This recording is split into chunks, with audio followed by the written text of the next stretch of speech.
Bonjour, on va faire un arrêt à Baïf avec Monsieur Colin Serret. Pourquoi je dis monsieur? Parce que c'est un monsieur que je respecte et que j'estime beaucoup. Nous avons fait de la radio ensemble, nous avons cheminé ensemble, il est devenu évidemment un ami. Et je le reçois aujourd'hui pour un moment particulier, pour une histoire particulière. Colin Serret, bonjour. Bonjour Miguel. Ça en fait. Moi la Kakébé. Eh bien, mon content, ouais. Hein. Moi aussi. J'aimerais qu'on rentre vraiment tout de suite dans l'histoire qui t'amène à Corail. L'histoire qui m'amène à Corail, elle est très particulière parce que nous avons créé une association qui s'appelle NKB, Nukabaï, en octobre 2011. On s'était donné pour objectif de transmettre, de faire connaître le Gwoka, cette musique de la Guadeloupe, cette musique traditionnelle, en France hexagonale.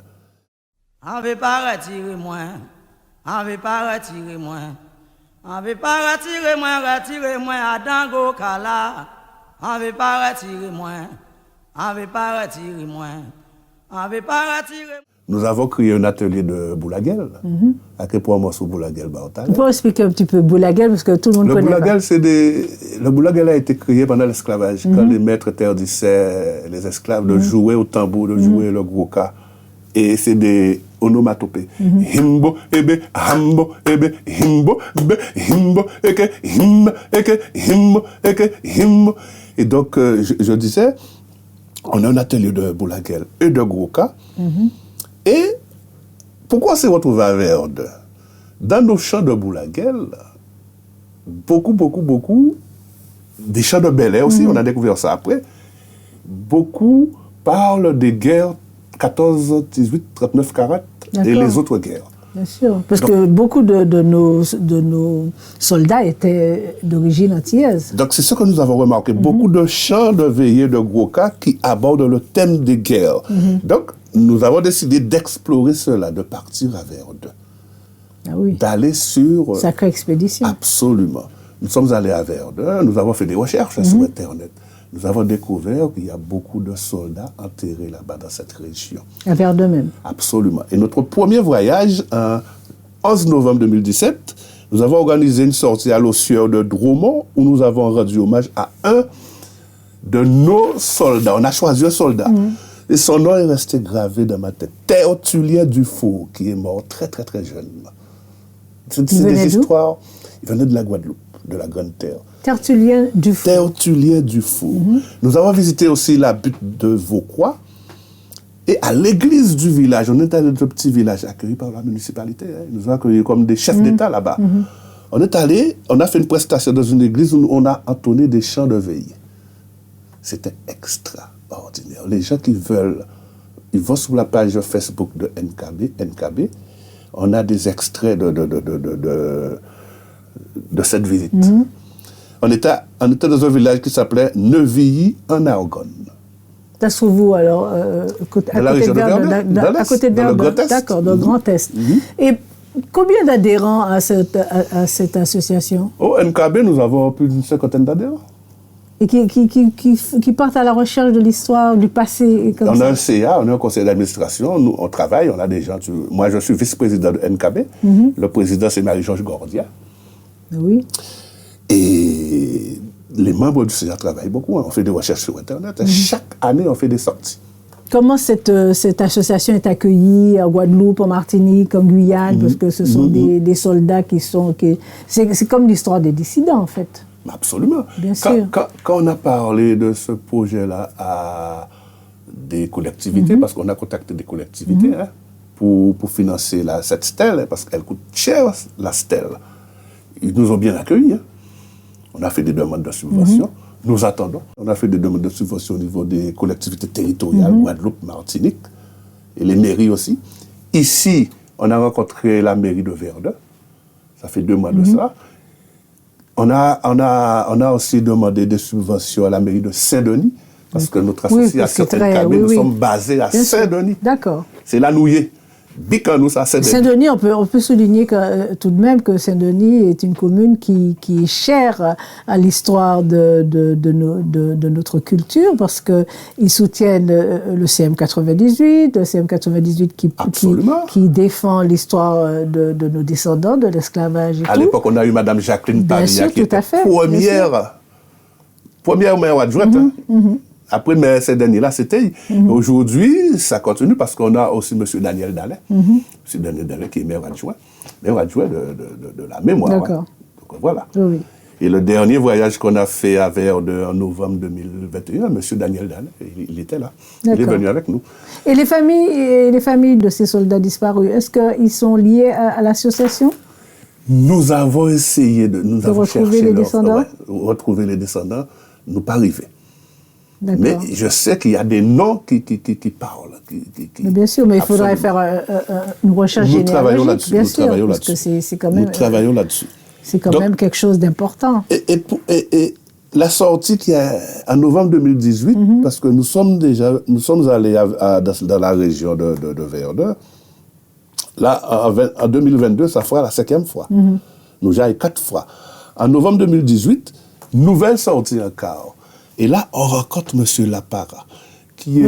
Monsieur Lapara, il est maire du... C'est un village, mais il n'y a pas d'habitants. Ah bon? Le village a été rasé pendant la guerre. D'accord. 14-18, il n'y a pas d'habitants. Il y a une chapelle qui honore tous les morts.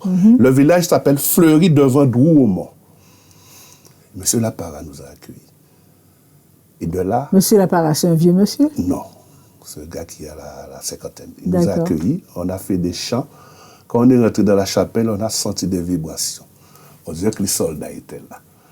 Et au retour dans le car, on s'est dit, on ne peut pas rester comme ça. Cette seconde sortie a déclenché un impact émotionnel en nous et nous avons décidé de diriger une stèle. On ne savait pas en quelle année, on était en 2018. On a décidé de diriger une stèle. Et normalement, si tout se passe bien, le 11 novembre 2022, on va honorer le soldats. Donc vous avez décidé de diriger cette stèle. Est-ce que cette stèle, elle a été fabriquée? Qui est-ce que vous avez choisi comme maître d'œuvre? Le maître d'œuvre de cette stèle, c'est un Guadeloupéen qui vit à Montréal. Son Meta Maniok. Il vit à Montréal. Nous faisons plusieurs réunions avec lui. C'est lui qui a tout fait. Qui a dessiné. Tout. Et nous avons le gars qui vraiment va confectionner la stèle qui est dans la région de Verdun. D'accord. Et c'est une stèle en quel matériau? En marbre. En marbre. Et sous cette stèle, il y aura 11 noms de soldats guadeloupéens et martiniquais. Non, mais c'est que moi je suis tout ému, je ne sais quoi dire parce que c'est extraordinaire d'avoir fait un tel travail. Ça va se passer le 11 novembre 2022 à Verdun. Il y aura une délégation de notre association. Il y aura aussi peut-être une délégation officielle si les collectivités qui cabent nous l'argent. Bien sûr. Il y a qui monter si vous voulez. On va aussi inviter la presse. On va inviter la presse. On va inviter la municipalité de Saint-Denis. Il y aura d'autres municipalités qui sont invitées. Et le matin, il y aura la cérémonie aux morts à Verdun. Et l'après-midi, à la chapelle de Fleury de Vaudremont, ce sera le dévoilement de cette stèle avec des chants de bellets et de gros-cas et de veillées. Magnifique. Donc voilà. Et on va égrener les noms des 11 soldats qui sont sur la stèle. Est-ce que vous allez inviter de jeunes militaires? On travaille là-dessus aussi. Parce que là, je crois qu'il faut vraiment, au-delà de transmettre, de faire une salle, il faut transmettre l'histoire. J'avais même idée d'inviter Loïc Libert. Justement, parlons de Loïc Libert. Comment va Loïc? Il va très bien.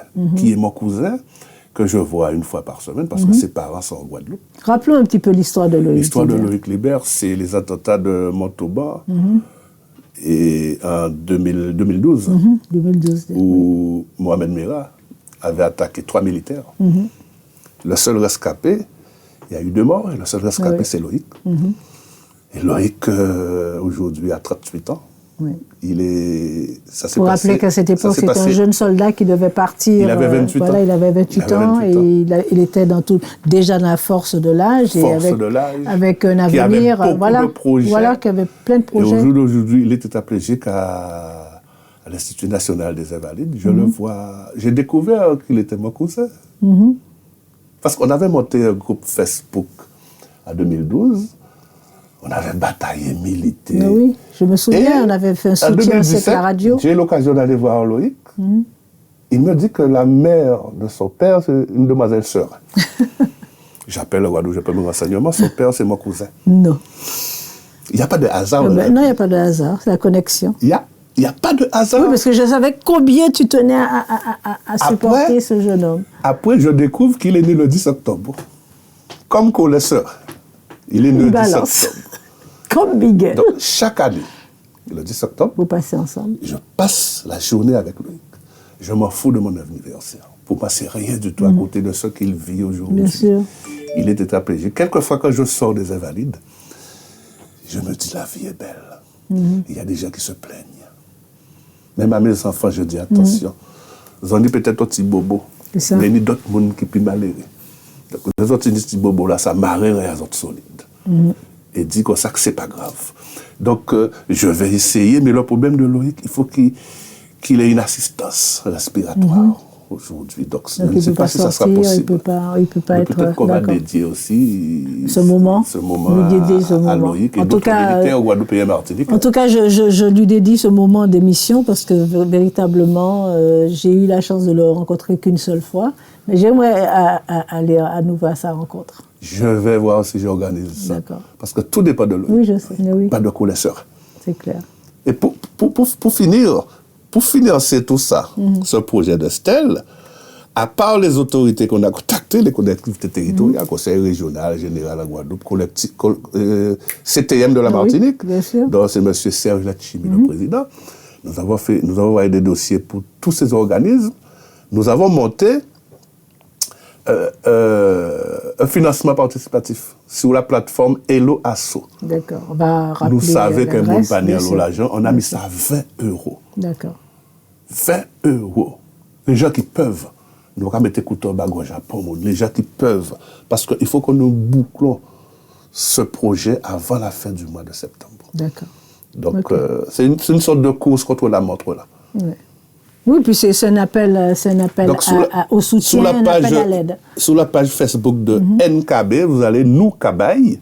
Nous avons ce financement participatif. Vous cliquez là-dessus, Hello Asso, et vous verrez tout de suite la page de NKB où nous demandons 20 euros de participation. Minimum. En tout cas, l'appel est fait. Et véritablement, je te remercie de nous faire confiance, d'être venu nous voir pour parler de cette stèle en devenir. Et est-ce que tu aurais envie de rajouter quelque chose pour booster les gens à participer à ce soutien? Déjà, c'est un en main qu'à la vélote. Hein. Je dis aux jeunes, à cette génération montante qui est en France, hexagonale, à ces Guadeloupéens, Martiniquais, Guyanais, Réunionnais, la transmission est très importante. Écoutez la génération avant vous. Et cette génération qui est là, ma génération, ta génération, à nous transmettre Timon à nous. Si nous pas fait ça job-là, comme l'atelier de Boulaguel qu'on a monté, si on ne transmet pas cette musique dans 10, 15, 20 ans, on va se perdre. Absolument. Il ne faudrait pas en fait que nos gens de culture, nos artistes aient travaillé en vain. Il faut qu'on donne le ballon. Avant de finir, je peux prendre un petit morceau de Boulaguel. Avec plaisir. Je ne veux pas te suivre. Maman, oh maman, kebe-moi kaimo. Maman, oh maman, lague-moi kaimo. Maman, oh maman, lague-moi kaimo. A te levé en lundi bon matin, après l'auto, moi descends Bastet. Rive si pour Bastet, prends l'auto pour moi monter Saint-Claude. A qu'arrivé devant la caserne, a qu'à contre un sentinelle des gardes. Qu'a dit bonjour monsieur, bonjour, qu'a dit moi bonjour mademoiselle.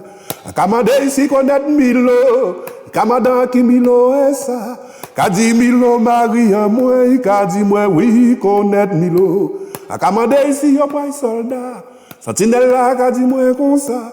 Tellement yo pour un Milo, soldat, yo voyez. Milo l'autre côté là, maman, oh maman. Lage-moi kem, maman, oh maman. Lage-moi kem, eke, himbo, ebe, hinge, aba, humbo, eke, himbe, eke, himbo, eke, himbo, eke. Mais ce qui prouve encore que nos soldats étaient des transmetteurs, qu'ils étaient des gens qui emmenaient, qui voyageaient avec leur histoire. Absolument. Absolument. Pourquoi?